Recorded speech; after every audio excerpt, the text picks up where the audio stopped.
At 18, my mother told me I owed her for everything she'd done to raise me. My name is Tyler Dawson, and on the morning after my 18th birthday, my mother handed me a bill. Trust me, you'll regret skipping this story. So before you sit back and listen, take a moment to like the video and subscribe to Ethan's Way. Now get in the mood to listen to this story because it might be the ultimate sweet revenge. I always thought turning 18 meant freedom. I imagined tossing my graduation cap in the air, maybe taking a road trip with my friends and finally breathing without someone monitoring my every step. But that morning when I walked into the kitchen, still groggy from the tiny party I had thrown for myself, I saw something sitting neatly at my spot on the table, a folded piece of paper thick and stained at the edges, like it had been handled too many times. I thought it was a card at first, maybe a letter of encouragement, something small but heartfelt. It wasn't. When I opened it, my stomach dropped. It was a list, itemized, with dates and amounts. Diapers formula, $2,139.89. Pediatrician visits, $4,270 daycare, $9,500 groceries through 2005, $6,800.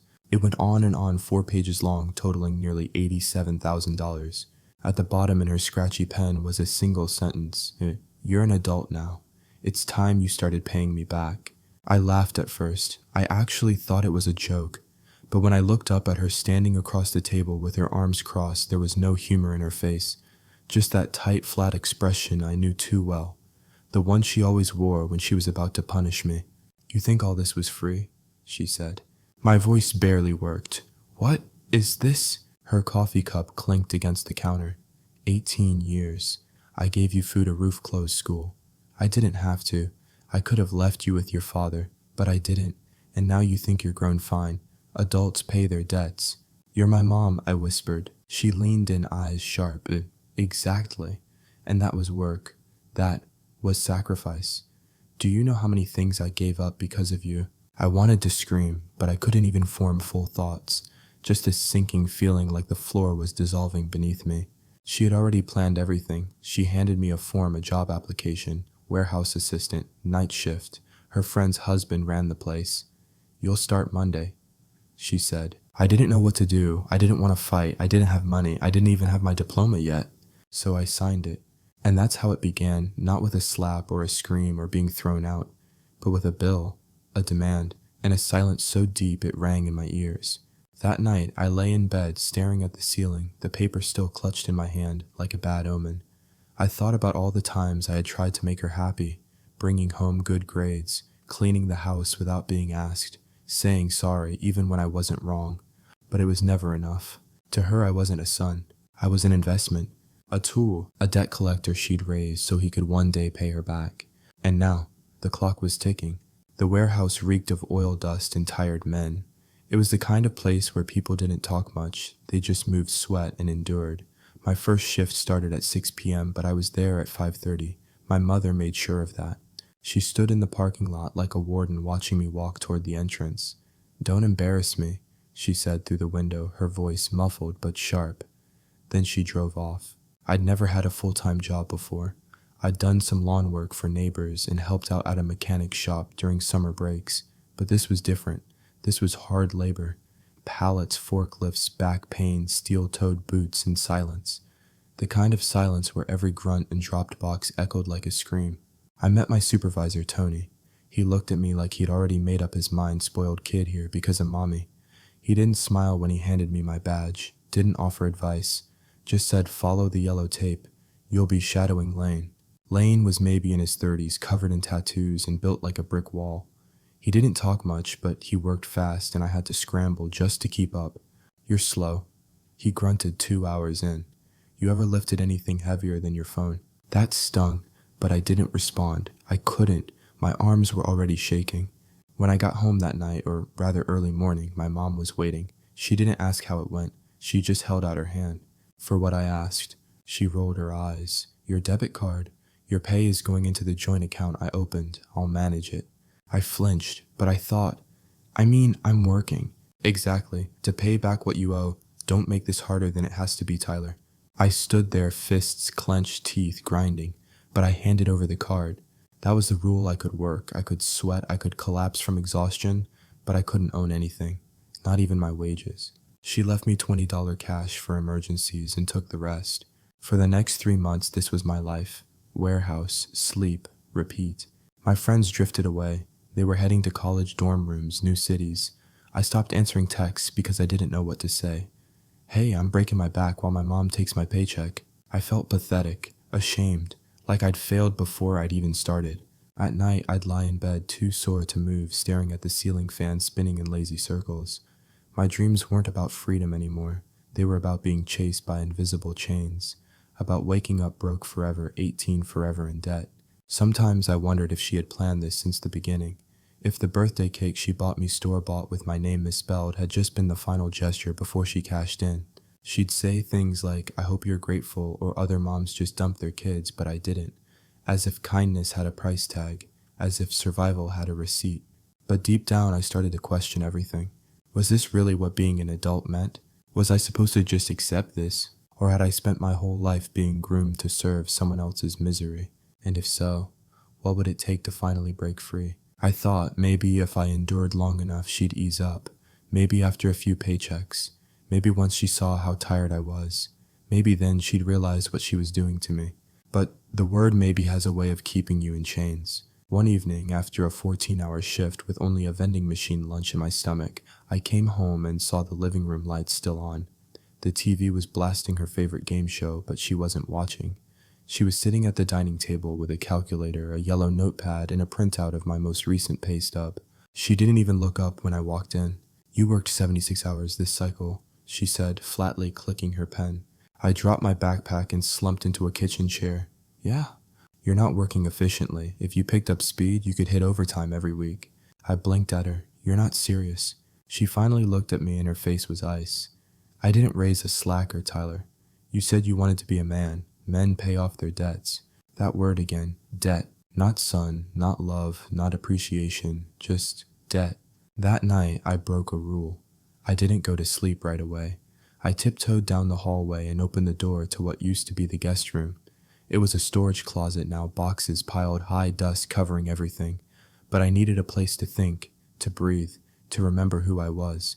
Buried under old blankets and photo albums, I found my acceptance letter, the one from the community college I'd applied to. I hadn't even shown her. I knew what she'd say. "You don't get to go play student until you pay me back." So I stuffed the letter in my backpack the day it came and never opened it again. I held it now in my hands, eyes burning. I could have had a different life. The next morning, something in me shifted. I asked her if I could start saving a small portion of my check, just a little, so I could eventually move out, get my own space, build something. Her answer was quick and sharp, "Absolutely not. You still have years of repayment left." I stared at her, barely able to believe it. "Mom, I'm not alone. I'm your son." She leaned in, voice like acid. "And I'm the reason you're alive. Don't you forget that." She paused, then added, "You don't even pay rent." That's when it really hit me. I lived in this house, but it wasn't mine. I worked for her, but I wasn't employed. I breathed, but every breath felt borrowed. I began to notice all the ways she reminded me I was never really free. I couldn't lock my bedroom door. She had taken the knob off when I was 13, said privacy was a reward, not a right. My phone on her family plan. My clothes still had tags because she returned most of what she bought just for the refund. Even my meals were measured. I wasn't allowed to eat anything she hadn't explicitly told me was yours for the day. And if I ever pushed back, if I so much as raised an eyebrow, she'd call me ungrateful, remind me I had no one else, that if she wanted she could kick me out and leave me homeless. That threat hung over me like a guillotine. But the worst came a few nights later. It was late. I had just finished folding laundry, and I saw that the envelope with my name on it, my paycheck stub, was sitting open on the coffee table. Not unusual. She always opened them. But this time, there was something else inside. A small pink sticky note. Written in her familiar handwriting, "Still owe $78.519. Don't forget interest adds up." I stared at it so long my vision blurred. The number wasn't going down, it was going up. She had started charging me interest. I felt something snap inside me. All my life, I had carried this guilt, this weight, like I had ruined her life just by being born. But this wasn't parenting. This wasn't tough love. This was cruelty. And yet, I still couldn't walk away. Not yet. I had no money, no car, no outside help. I was isolated by design. She'd made sure of that. I started hiding cash, a few dollars at a time. I found an old pair of boots in the garage and slipped the bills under the insole. Every coin from vending machines, every tip from delivery runs I did off the books, every scrap I could find. I was building a silent rebellion, $1 at a time, and I told no one, not even Lane, who had become the closest thing I had to a friend. I knew the moment she found out she'd crush me, and I wasn't strong enough not yet to fight back, so I smiled when she reminded me I owed her. I nodded when she lectured me about sacrifice. I thanked her when she dropped cold leftovers on my plate, but inside I was planning, not for revenge, for freedom, for escape, because some debts don't need to be repaid. They need to be broken. I don't remember the first time I lied to her, not really. Maybe it was the night I told her I was working late, when in truth I'd clocked out early and spent 2 hours sitting alone in a diner, eating pancakes with the few dollars I had hidden in my boot. Or maybe it was when I said I was too tired to run errands because I'd already booked a cash under the table lawn job across town. But I do remember the first time I felt alive while lying. It was a Saturday.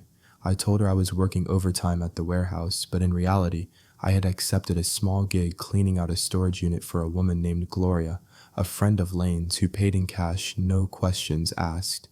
She handed me a crisp $50 bill and said, "You've got good manners. You're rare." I'd never been called rare before. Not even good. It wasn't just the money, it was the way she spoke to me. Like I wasn't broken or used up. Like I wasn't just somebody's burden tally. That night, I hid the cash in an envelope and taped it beneath the loose board under my bed. My heart was pounding the whole time, even though she was out with her church group. I didn't sleep. I just lay there staring at the ceiling, replaying it all in my head. That 1 hour with Gloria felt like a lifetime outside a cage. So I did it again and again. Small jobs, discreet, hauling junk, helping an old guy move furniture, even walking dogs at a local shelter.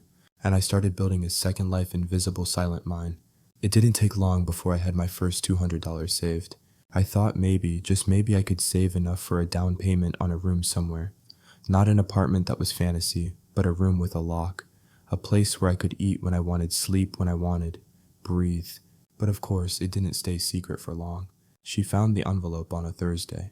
I had left for work, and in my rush, I didn't push the floorboard in all the way. When I came home, the house was quiet, too quiet. No TV, no gospel music, no lecture waiting at the door. She was in the kitchen sitting at the table. The envelope was in front of her. She didn't yell. She didn't cry. She smiled, and that terrified me more than anything. So she said, calmly flipping the flap of the envelope, "Back and forth, you've been stealing." I blinked. What? From me, hiding income, that's theft. I earned that, I said. It was from side jobs. She laughed. Did you use my electricity to shower after those jobs? Did you use my phone to take calls? My roof over your head while you plotted? I felt my stomach twist. That money isn't yours, she continued. You're still paying me back. Remember, I stood there frozen. It's not illegal. She shrugged. Maybe not, but if you're earning behind my back, it's deception. And if you lie to me again, I'll report you, to the warehouse, to the IRS, to whoever I need to. That's when I realized the truth. She didn't want me free. She wanted control. She wanted me to stay small, stay under her roof, stay beneath her thumb until I was gray and exhausted, a permanent reminder of the life she'd never had. I wanted to scream, to tell her she couldn't treat me like property, that I wasn't a bill to collect or a punching bag for her bitterness. But I said nothing, because I knew something she didn't. She might have found one envelope, but there were two others. The real money, my real escape fund, was hidden in the hollow of the garage vent behind a loose slab of insulation. She would never find it. I played it cool for the next few weeks. Smiled, nodded, did the dishes, came home on time. She thought she had broken me again, but I was already gone in my mind. I started watching YouTube videos late at night, how to rent a room with no credit, how to apply for aid, how to legally separate from toxic parents. I memorized hotline numbers and forms. I read posts from others who had escaped narcissistic mothers. I wasn't alone, and I wasn't crazy. It was real. I was a prisoner in a house that looked normal on the outside. One morning, I got up early and stared at myself in the mirror. I looked older than 18, tired eyes, sunken cheeks, calloused hands. But there was something new in my reflection too. Resolve, a steeliness I didn't recognize but welcomed. I walked into the kitchen and poured coffee. She was already sitting in her chair, robe on, scrolling her phone. She didn't look up. "You've got an extra shift today," she said. "No, I don't," I replied, sipping the coffee. She raised an eyebrow. "Excuse me?" "I'm taking the day off," I said. She slammed her cup down. "You don't take days off. You're not entitled to rest." I smiled at her for the first time in weeks. "I think I am." She stood, nostrils flaring. "If you walk out that door without clocking in, don't bother coming back tonight." I didn't blink, noted, and I walked out. I didn't have a plan yet, not fully, but I had $800 in the vent. I had numbers in my phone, and I had the one thing she never expected me to have: hope. The sun was just rising when I left that morning, and for once I wasn't rushing to punch a clock. I took the long way around the block, dragging my feet, trying to let the chill air remind me I was alive. Really alive. I didn't go to work. I didn't go home. I went to the library, the one place that still felt quiet and neutral. I grabbed a seat near the back, plugged in my headphones, and just stared at the monitor. I was free for the day, but not free yet. I typed the words "rooms for rent" near me with no credit. The results were mostly scams or overpriced, but a few leads caught my eye. One ad simply said "shared basement space." No background check. $400 a month. Must be clean and quiet. I wrote down the number. I kept going. Craigslist, Facebook groups, anything. I was so focused I didn't even notice a girl sitting across from me until she leaned over and asked Job hunting or running. I jumped a little, caught off guard. She smiled, holding up a flyer about youth counseling resources. I used to do the same thing before I got out. I blinked. Out. She nodded. "From my dad's place. Same thing. You earn money and somehow you owe him more. Like you're stuck in a math problem you never wrote." That hit me like a punch in the chest. I asked her what she did to leave. She gave me a name, a place, a quiet building tucked behind a church, offering short-term beds for transitioning youth, basically people my age trying to escape abusive or unstable homes. It wasn't fancy, but it was real. By noon, I was standing outside the church. My hands were shaking. I wasn't even sure why. Maybe because for the first time I wasn't hiding. I was asking for help, something she'd raised me to believe was weakness. The woman at the front desk was kind but direct. She explained there was a waiting list, but if I could show that I was working or in danger, they'd try to make space. I didn't lie. I told her the truth. That I worked in a warehouse, that I wasn't being hit, but I was being held. Emotionally, financially, like a hostage in a house full of invisible bars. She nodded like she'd heard it all before, which both comforted and saddened me. She took my name, said someone would call soon. That night I went home. Yes, I went back. I needed more time. Just a few days to finalize everything, grab my things, clean out the vent fund, and vanish cleanly. But she was waiting, and she wasn't smiling. On the table was something new. Her journal, the one I'd seen her scribble in every night for years, usually while sipping wine and muttering under her breath. I froze. "You were in my room," she said calmly. "Weren't you?" My mouth dried. "What are you talking about?" She slid the journal forward.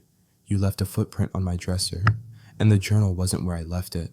Don't lie to me, Tyler." I stood there cornered. My heartbeat echoed in my ears. "I didn't read it, I lied." She narrowed her eyes. "Then tell me something. Why were you trying to leave me?"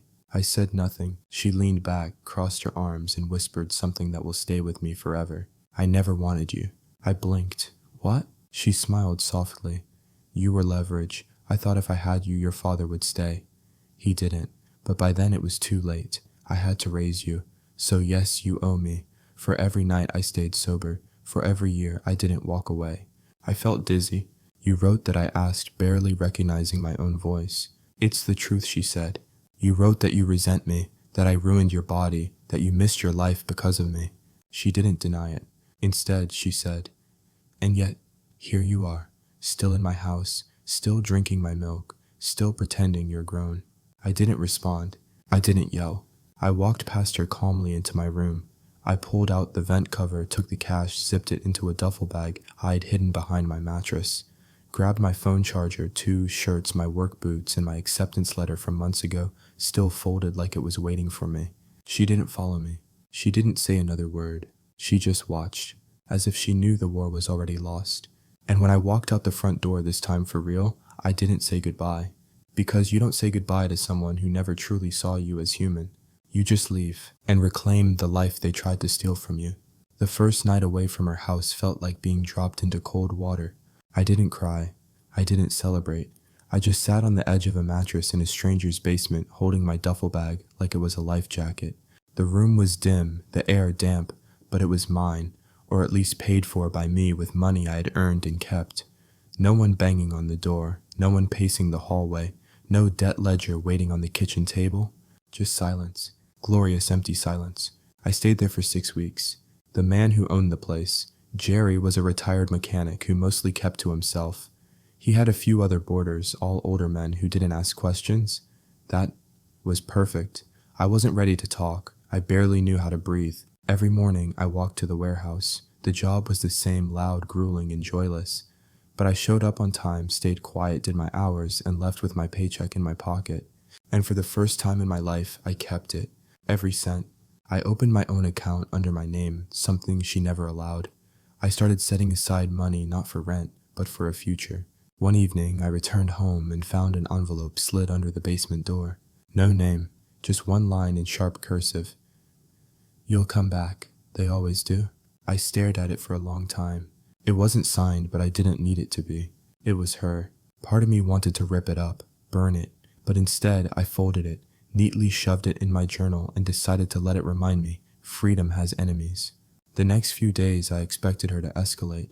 I changed my number, switched my routes to and from work, told Tony, my supervisor, that I was dealing with a difficult family situation, just enough to warn him in case she tried to show up. But nothing happened until she did. It was a Thursday. I was stacking boxes in the loading dock when I heard my name over the intercom. "Tyler Dawson, please report to the front office." My stomach sank. I wiped my hands and headed up. When I walked in, I saw her. My mother, standing next to the receptionist's desk dressed in her best church clothes. Face painted with concern. "Tyler," she said sweetly. "Oh, thank God. I've been so worried." I didn't say a word. The receptionist looked uncomfortable, sensing tension. "She says she's your mother." "She is," I said flatly. My mother stepped closer, touching my arm. "Baby, please, let's just talk. I miss you." I stepped back. "You need to leave," I said. Her voice dropped low. "Don't do this here." "Then don't follow me to work." Her smile twitched. "I just want to talk." "No, you don't," I said. "You want control." Her eyes flared. I turned to the receptionist. "Can you ask her to leave?" To her credit, the woman nodded. "Ma'am, I'm going to have to ask you to go now." My mother glared at me like I had stabbed her. "You'll regret this," she hissed under her breath.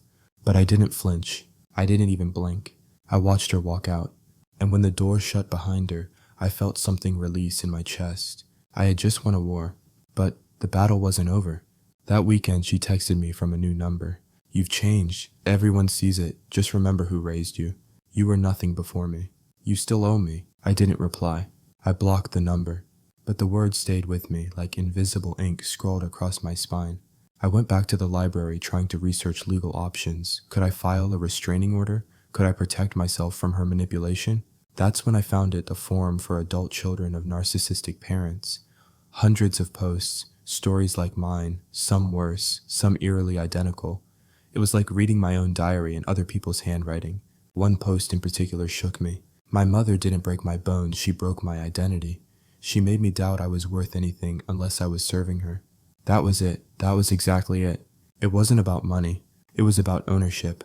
She had never seen me as my own person, just an extension of her pain. And now that I had cut the cord, she didn't know what to do with herself. For a moment I felt pity, but it passed. She had made choices. I was making mine.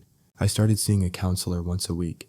Her name was Elise, and she didn't look at me like I was dramatic or soft for calling my mom abusive. She listened, carefully, kindly, and she told me something I'd never forget. You don't owe your parents anything for surviving them. That was the first time I truly felt free. The therapist's office had cream walls and shelves of books I never read, but that room became the first place I ever told the whole truth out loud. The first place I didn't have to be strong or strategic, just honest. Each week, Elisa and I peeled back another layer. She helped me see that my mother hadn't just been cruel, she had systematically trained me to believe my value came only from sacrifice. That love was earned through obedience. That being a good son meant becoming a ghost. I told Elise about the pink sticky note with the interest charges, the journal I wasn't meant to read, the confrontation in the warehouse. And for once I didn't minimize anything. I didn't add, but she had it hard, or maybe I misunderstood. I just let it stand. And she said, Tyler, what you experienced was emotional slavery. I'd never heard those words before, but they fit like a key in a lock. I started keeping a private notebook, not to track my debt, but to track my healing. Every day I wrote one thing I did just for me, one boundary I kept, one emotion I honored. The first entry I ignored her text and didn't feel guilty. The second I said no to extra shifts and used the time to rest. The third I applied to community college. That third one changed everything. It had been sitting in the back of my mind for months, that unopened acceptance letter folded and creased like an apology. I hadn't even read the full packet, but now with distance, with breath in my lungs that wasn't rationed, I opened it again. They still had me in the system. I only needed to register and apply for financial aid. I took a deep breath, typed in my information, clicked submit, and when the confirmation screen popped up, "Welcome Tyler Dawson," I just stared at it numb. I was going to school, not because someone said I had to, not because it would make anyone proud, but because I wanted to. It wasn't a full restart. I still lived in a musty basement, still worked part-time at the warehouse, still had to flinch every time an unknown number called my phone. But something inside me had shifted. I was building my own life. One Sunday afternoon, I got a message request on social media. I didn't recognize the name, but I recognized the tone instantly. "Hey, it's your mom's church friend. She's been worried sick. Just wanted to check in, you should call her." I didn't reply. 2 hours later, another message, this time from someone else. "She hasn't been the same without you. Think about your blessings." Guilt wrapped around my throat like a noose. I closed the app. Elise had warned me this would happen, that people in her orbit would try to draw me back in using words like forgiveness and honor thy parent, but none of them had been there during the nights she called me a mistake, or the mornings she handed me a bill for being alive. Forgiveness, I was learning, didn't mean returning to the fire. It meant walking away from it and choosing not to carry the ashes. A few weeks later, I moved out of the basement. I found a room in a shared apartment near campus, more expensive but clean, with windows and sunlight and my own key. My name was on the lease. The day I moved in, I stood in the center of that little room, surrounded by cardboard boxes and cheap plastic hangers, and I did something I hadn't done in years. I smiled, a real one. Not polite, not rehearsed, just relief. I texted Lane, the guy from the warehouse, to thank him. He'd been one of the first people to treat me like I mattered. He replied, "Proud of you, kid. I knew you'd make it."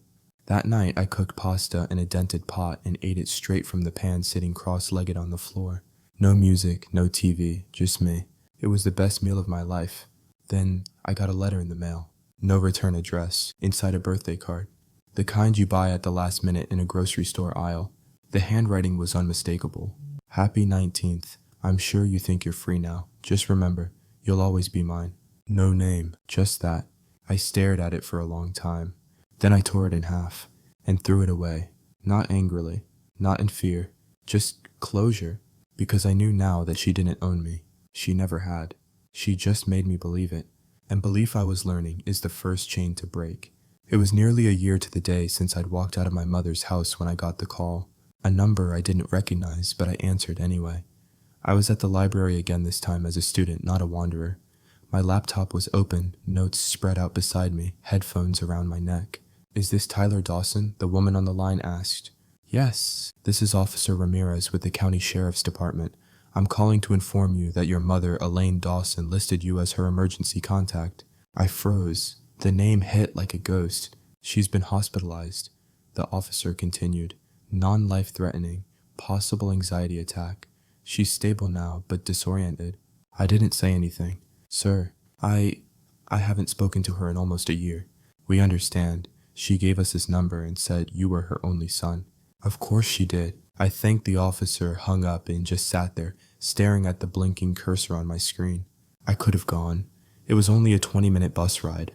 But I didn't, because I knew exactly what that would look like. She'd be lying in a hospital bed, eyes watery, voice hoarse, not from pain, but from performance. She'd reach for my hand. She'd call me my baby again. She'd apologize vaguely, just enough to crack the door open. And then she'd try to walk back into my life. Claim territory, set the trap, all over again. I'd read enough stories in the support forums to know how that script ended. The second chance that turned into the second sentence.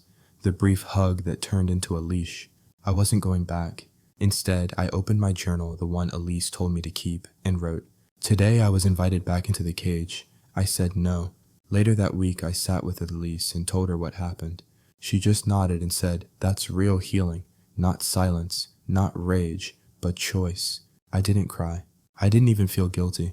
I just felt still, peaceful, like someone who had earned a quiet moment and finally decided to keep it. That fall, I started leading a campus peer support group, not as an expert, just as someone who had lived it. There were 7 of us, all different backgrounds, all different kinds of wounds, but all of us had been told we owed someone our existence, and all of us had decided to fight for something better. The first day I told them my story, not every ugly detail, but enough. And I ended with this: if someone tells you love comes with a price, they're not offering love. They're offering a contract. Break it. Walk away. You don't owe your abuser closure. You owe yourself freedom. Someone in the back started crying. Not sobbing, just a quiet, exhausted weep, like someone finally exhaled after holding their breath too long. After the session, a girl named Maya came up to me. She said, "You just described my whole childhood, word for word." I nodded. "You're not alone." Neither was I. One night, I went for a walk near the old church where I'd first asked for help. It was cold quiet, the kind of night that used to make me feel small. Now it felt different. I passed the building, saw the light still on in the window, and smiled. That place saved me. No, I saved me. But they gave me the tools, the space, the chance. And I had taken it. I don't talk about her much anymore. When people ask about my family, I just say it's complicated and change the subject. Sometimes I see a kid at the grocery store flinch when their mom raises her voice, and I remember how that felt, being small, voiceless, and accountant for someone else's resentment. But then I remember who I am now. I'm no longer afraid of my reflection, no longer hiding cash in floorboards or watching the clock for when the shouting might start. I live in a small apartment with 2 roommates. We share groceries, joke about our cursed shower drain, and take turns doing dishes. It's not glamorous, but it's mine. My life is mine. And every time I pay rent or register for classes or open my own fridge, I think this is what repayment actually looks like. Not because someone demanded it, but because I chose it, because I built it, because I finally walked out and never looked back. The day I saw her again, I was walking across campus, my backpack heavy with textbooks and the weight of finals pressing down on me. The early autumn breeze tugged at the sleeves of my jacket, carrying the faint scent of damp leaves and distant wood smoke. It was the kind of day I'd learned to appreciate, not because it was easy, but because it felt real, unfiltered, mine. I wasn't expecting her, never expected to see her again, not here. Not in a place where I'd begun to build something new, something fragile but hopeful. And then I spotted her. She stood on the far side of the quad, just past the bus stop, leaning against a lamppost with crossed arms. Her hood was pulled up, casting shadows over her face, but it wasn't enough to mask the sharpness in her eyes as she scanned the students milling by. Her posture was tense, controlled, like a predator sizing up its prey. A chill ran through me, freezing my blood. For a moment I couldn't move. The memories flooded back, vivid and overwhelming, the late-night threats, the silent punishments, the whispered accusations that my life was a debt I could never repay. I ducked behind a tree, heart pounding in my chest. My breath came short, sharp. I fumbled for my phone, fingers trembling as I typed a quick message to Elise. "She's here, near campus." Her reply was instant, steadying. "You are safe. You are not 18 anymore. You have power now. Call campus security if needed. Do not engage." I nodded to myself, even though she couldn't see me. The weight of those words grounded me in the present, reminded me of how far I'd come. Yet despite all the progress, fear lingered like a shadow just out of reach. My mother stayed a few minutes longer, pacing, watching, searching. Then without a word, she slipped away through the crowd, disappearing like a ghost. I exhaled, relief flooding through me, but it was fleeting. That encounter shattered the fragile sense of peace I'd been nurturing. That night, sleep eluded me. I lay in bed, staring at the ceiling, replaying every detail of the encounter. Her stance, her eyes, the way her lips pressed into a thin line when she thought no one was watching. I questioned my own strength. Was I really free, or just running on borrowed time? The scars she left weren't just physical or financial. They were mental, etched deep into my sense of self, my ability to trust, to feel safe. I called Elise the next morning, my voice tight with exhaustion. She listened without interruption as I poured out the dread and anger and confusion. She told me something I needed to hear. Healing isn't linear. You're allowed to feel vulnerable, scared, even angry. But remember, your past doesn't have to define your future. Those words became a lifeline. I started working with campus security, sharing what had happened, asking them to keep an eye out to be my shield. They were kind but cautious, reminding me that adults have rights, and sometimes the law takes time to catch up with emotions.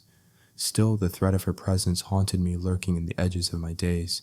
A few days later, I received a voicemail from an unknown number, her voice soft, deceptively gentle. "Tyler, I've been thinking about you, about us. Maybe I was too hard. Can we talk, please?" I listened to the message twice, heart sinking with every word. It was the same pattern, promises, remorse, an attempt to pull me back under her control. I showed the message to Elise. She smiled sadly. "That's the voice of someone trying to rewrite history. It's not about you, it's about control." I chose not to respond. Instead, I wrote a letter, not to send, but to free myself. I poured out years of pain, confusion, and hope. I wrote about the weight of debt she claimed I owed and how I'd learned to repay myself through self-love and boundaries. I spoke of freedom, of breaking cycles, of reclaiming my life. Writing was cathartic. It untangled the knots inside me that had tightened for so long. I tucked the letter into the pages of my old acceptance packet, a symbol of closure and new beginnings. Weeks passed without a word from her. The silence was deafening at first, like the calm after a storm, but gradually it felt like a balm. Peace started creeping back into my days. I smiled more easily. I focused on schoolwork without the constant gnawing fear of disruption. I made new friends who saw me as Tyler, not the son who owes. One afternoon, during a peer support session, a young woman asked me what forgiveness looked like for people who had been hurt like us. I thought for a moment, then answered, "Forgiveness isn't about letting them back in. It's about letting yourself walk away without chains on your ankles." The room fell silent, and someone in the back quietly cried. That moment was a quiet victory, not over her, but over the past. But healing is a journey, not a destination. And I was only just beginning to write the next chapter of my story. The path from surviving to living wasn't straightforward. In fact, it felt like I was stumbling through a fog, unsure where to step next, but desperate to find solid ground. Months had passed since I left my mother's house, since I cut the ties she tried to hold over me like chains. I'd made progress finding a room, keeping my job, enrolling in college, but the scars, the shadows still lingered. They whispered doubts and old fears, making me question whether I was ready to move beyond just surviving. But then one day, something inside me shifted. It started with a conversation. A girl named Sarah came to one of the peer support meetings I attended. She was quiet and withdrawn, the kind of person who tries not to be seen or heard. I recognized that look, how it weighed you down, made you feel invisible, like you were nothing more than a shadow passing through the world. After the meeting, she stayed behind and asked if we could talk. We sat in the empty room, just the two of us, the silence stretching between us until she finally broke it. "My mom. She keeps saying I owe her," she whispered, eyes glassy. "Like I'm her property or something, that I need to earn her love by paying her back for raising me." Her words hit me like a punch to the gut. I wanted to tell her I understood, that I'd lived that exact nightmare. Instead, I nodded quietly. "That's what she says to me too," another voice from the back said. It was Evan, a boy who rarely spoke but carried a heaviness in his eyes I knew well. "It feels like I'm just a loan with interest I can never pay off." Suddenly, the room was filled with stories like mine, stories of parents who weaponized love, who turned nurturing into chains. I looked around at the group, feeling the raw weight of their pain. And then I said something I barely believed myself. "We don't owe them anything." That meeting marked a turning point for me. I realized that my story, my survival, could be more than just a private victory. It could be a beacon for others lost in the same darkness. I started volunteering at a local youth center, offering support and sharing what I'd learned. The first few sessions were terrifying. I was afraid my story wasn't enough, that my wounds were too raw, my voice too shaky. But every time a young person nodded, thanked me, or just listened, I felt strength growing inside me, strength I hadn't known I possessed. Meanwhile, school became a new kind of battleground. My coursework was demanding the pressure to succeed heavy, but I threw myself into it. I wanted to prove not to her, but to myself, that I could build a life worth living on my own terms. One afternoon, after a grueling lecture, I was approached by a professor named Dr. Morales. He was older, with kind eyes and a gentle voice that carried wisdom. "Tyler," he said, "I've been watching your work in the peer group. You have a gift. Have you thought about a career in social work or counseling? His question caught me off guard. Me. A career. Helping others. I'd barely figured out how to help myself, but his words planted a seed. Over the next few weeks, I researched programs, spoke to counselors, and imagined a future where I could turn my pain into purpose. The idea that my scars could become tools to heal others was both terrifying and thrilling. But even as I built this new life, the past refused to stay buried. One day, an email arrived from my former high school counselor. The subject was simple: Elaine Dawson. My hands trembled as I opened it. She wrote that my mother had called asking for my current contact information. The counselor hadn't given it, but wanted me to be aware. A cold shiver ran down my spine. The message was a reminder that the ties I'd severed could still tighten like nooses. I shared the email with Elise, my therapist, who helped me understand the importance of setting firm boundaries. Together, we drafted a cease and desist letter warning my mother to stop contacting me. Sending that letter was one of the hardest things I've ever done. It was like drawing a line in the sand, telling the person who raised me that their control was over. Even with those boundaries, healing wasn't easy. Some nights the old fears and guilt crept back, whispering that I was selfish or ungrateful, that maybe I did owe her more. But every time I reminded myself of the truth, Elise helped me see I didn't owe her my life. I owed myself freedom. In the evenings, I often found myself on the roof of my apartment building. It wasn't much a worn deck with peeling paint and a few rusted chairs, but it offered a view of the city skyline, the stars stretching wide above me. I'd sit there sometimes for hours thinking about how far I'd come, about the boy who once hid money under floorboards and flinched at every knock, about the man I was becoming, someone who chose to live to lead to hope. One day, during a campus event, I was invited to speak about my experiences. I wasn't prepared for the flood of emotions that came with standing in front of a crowd and sharing my story, not just the pain, but the hope and resilience. Afterward, a young woman approached me with tears in her eyes. "You made me feel less alone," she whispered, "like maybe I can get through this." I felt a lump in my throat. Her words were a reminder that the journey wasn't just mine anymore. It was a path I was walking alongside others, lighting the way as best I could. That night, I sat on my rooftop again, looking out at the city lights. The wind was cool, and the world felt vast and full of possibility. I whispered to the stars, "I'm not who I was," and in that moment, I believed it. Writing the letter was one of the hardest things I'd ever done. Not because I didn't know what I wanted to say, on the contrary. My mind was crowded with thoughts, accusations, and feelings that begged for release. But because every time I sat down to write, I felt the weight of years of conditioning pressing down on my chest, threatening to suffocate my words before they even made it to the page. It wasn't just a letter, it was a reckoning, a confrontation with the past, with all the ways she'd tried to define me as nothing more than a debt, a burden, a repayment due. For years I'd lived under her rules, her expectations, her silent contracts. I was always too much or not enough, always owing, always paying, never free. But now, after therapy, after breaking free and building a new life, I realized this letter wasn't for her. It was for me. I started with a deep breath and wrote, "You told me I owed you for my life. But love, the kind that truly matters, isn't something that comes with a price tag or a balance sheet. You raised me to be your debtor, to repay your sacrifices with obedience and silence. I reject that now. I am not a ledger entry. I am not your investment. I do not hate you, but I will no longer be imprisoned by your bitterness or your debts. This letter is my goodbye, not out of hatred, but out of the need to live. I will not be your son any longer. I will be my own man." I paused, the pen trembling in my hand, then signed it, simply Tyler Dawson. No love, no your son, just my name, the name of a person reclaiming their identity from the shadows. I never sent the letter.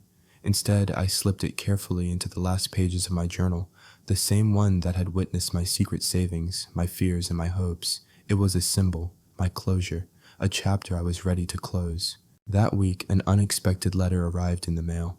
It wasn't a bill or a threat. It was a notice of full scholarship awarded to me for my community involvement and leadership and peer support. The letter seemed unreal in my hands. It was recognition not of my debts, but of my worth. I read it over and over, disbelief mixing with joy. This was validation that I could belong, that my past didn't define my future. That night, I celebrated quietly with friends who had become my family. We ate burgers at a worn-down diner, shared laughter and dreams, and talked about the futures we were determined to create. It was one of the first times I felt truly free. Walking home beneath the stars, I whispered to the night, I'm still here. Not a debtor, not a prisoner, but a man who survived, who chose, who lived. The letter had given me the power I'd never known I needed, the power to write my own ending. But it wasn't just about me anymore. The more I healed, the more I wanted to help others break their own chains. I started thinking about social work, about counseling, about giving back to those like me. The idea felt daunting but right. I began applying to programs motivated by the thought that maybe my story could be more than survival, maybe it could be purpose. In therapy, Elise encouraged me to see my trauma not as a weakness, but as a tool, something to guide others through their own darkness. I began to envision a life where I could stand not just as a survivor, but as a leader. One day, at a youth conference, I shared my story in front of a room of strangers. My voice trembled at first, but with every word I felt stronger. When I finished, the applause was quiet but genuine. A young woman approached me afterward, eyes shining with tears. "You gave me hope," she said, "like maybe I can get through this." That moment changed everything. I realized I wasn't alone, and neither was she. Years later, I look back on that letter and know it was the start of my true freedom. If you're watching this and feel trapped by the weight of debt or control, know this: you don't owe anyone your happiness. You don't owe anyone your freedom. You owe yourself the chance to live, to be seen, to be loved by yourself first and foremost. Thank you for listening to my story. If it resonates with you, please share your thoughts or experiences below, and subscribe to Ethan's Way for more stories of survival, truth, and strength. The years have a way of folding memories into new shapes. Some moments once sharp and piercing soften over time, like a photograph fading in the sun. Others remain etched in crystal clarity, their edges unforgiving, their impact undeniable. For me, one of those moments was that cold morning when my mother handed me a bill, a precise, unyielding tally of every expense she said she had invested in me. Diapers, formula, doctor visits, school fees, every sacrifice recorded like a ledger demanding repayment. It was an unmistakable message. I was not her son, at least not in the way a child is loved, but a debt, a transaction, an investment to be collected upon. At 18, I was a frightened boy standing at the foot of a mountain, convinced that the only way to live was to climb and pay the price she demanded. Every breath, every step measured and weighed against her ledger. Now, years later, I look back at that boy with a mixture of sorrow and pride. He was lost but not defeated, broken but still standing. The journey from that boy to the man I am today was neither quick nor simple. Freedom, I discovered, isn't a single event. It's a series of choices, a mosaic built from tiny acts of rebellion and self-respect. Freedom was waking up some mornings and choosing not to answer her calls. Freedom was writing down my boundaries and refusing to cross them even when it hurt. Freedom was saving a few dollars instead of handing over my paycheck. Freedom was telling my story over and over until the shame began to lose its grip and the truth began to shine through. Each of those moments was a brick in the foundation of my new life. Sometimes shaky, sometimes uneven, but building nonetheless. One of the most painful lessons I had to learn was that love cannot be measured in currency. Real love is unconditional. It does not come with strings attached or balance sheets. It is given freely without expectation of repayment. When I finally understood that it was as if a veil was lifted, the cage I had been living in suddenly looked less like home and more like a prison. Today, I live a life shaped by that truth. I am a youth counselor. I sit with teenagers and young adults whose stories echo mine, stories of parents who weaponize love, who expect repayment for their sacrifices, who bind their children with invisible chains of guilt. I don't offer easy solutions. Healing is messy and complex, but I offer presence, validation, the knowledge that they are not alone. In those sessions, I see the cycle generations trapped in patterns of control and pain, but I also see the break, the moment someone realizes they don't owe their abuser anything, the moment they say no more. I often think about my mother, not with bitterness, but with a quiet compassion. She was a woman broken by her own past who never learned how to love without conditions, a woman who tried to hold me in her pain, binding me with the chains she never escaped. I have forgiven myself for the years I blame myself, and I am learning to forgive her too. If you are watching this and feel trapped by debts or obligations that aren't yours by love, that feels conditional, transactional, or manipulative, know this. You do not owe your abuser anything. No forgiveness, no contact, no silence. You owe yourself freedom. Freedom is choosing your own story, writing your own ending, building a life where you are seen and valued not as a ledger entry, but as a whole worthy person. Even now, when the quiet moments catch me unguarded, I sometimes hear echoes of her voice, the coldness beneath the words, the ledger that never balanced in my favor. But those echoes no longer define me. They are distant shadows I watch pass, not chains I carry. I've learned that forgiveness is not a simple act of grace towards someone else. It is a radical, often painful gift we give ourselves, the release of bitterness, the shedding of self-blame, the reclaiming of our peace. In forgiving myself, I freed the part of me that believed I was unworthy of love unless I was paying some invisible toll. In forgiving her, I did not absolve the pain she caused, but acknowledged her brokenness and my choice not to remain trapped by it. My life today is far from perfect. The scars remain some days heavier than others. Healing is a lifelong journey, not a destination. But I have built a home within myself, a sanctuary no one can invade without my permission. I am surrounded by people who see me for who I truly am, not as a ledger, not as a debt, but as a human being deserving of kindness and respect. I have learned to love myself first fiercely and without apology. This love is the foundation upon which I stand strong and unshakable. My work as a youth counselor has become my purpose. I witness daily the courage it takes for others to break free from cycles of control and pain. I remind them that their worth is inherent, not conditional. Sometimes when a young person looks at me with gratitude or shares their first steps toward freedom, I remember the boy I once was scared, lost in silence, and I know that every step I took away from that ledger was a step toward the life I was meant to live. If you are watching this now, caught in your own struggle, know this. Your past does not dictate your future. You are not your debts. You are not your pain. You are a person whole, worthy, and free. Thank you for walking this journey with me. If my story has touched you, please share your thoughts or your own experience below. And if you haven't yet subscribed to Ethan's Way for more stories of truth, survival, and hope. Because sometimes the most powerful revenge is simply living a life that no one can take away from you. Slowly, I close my journal and place it gently on the shelf. The shadows of my past no longer define the path beneath my feet. I walk forward, unchained, unbowed, and free.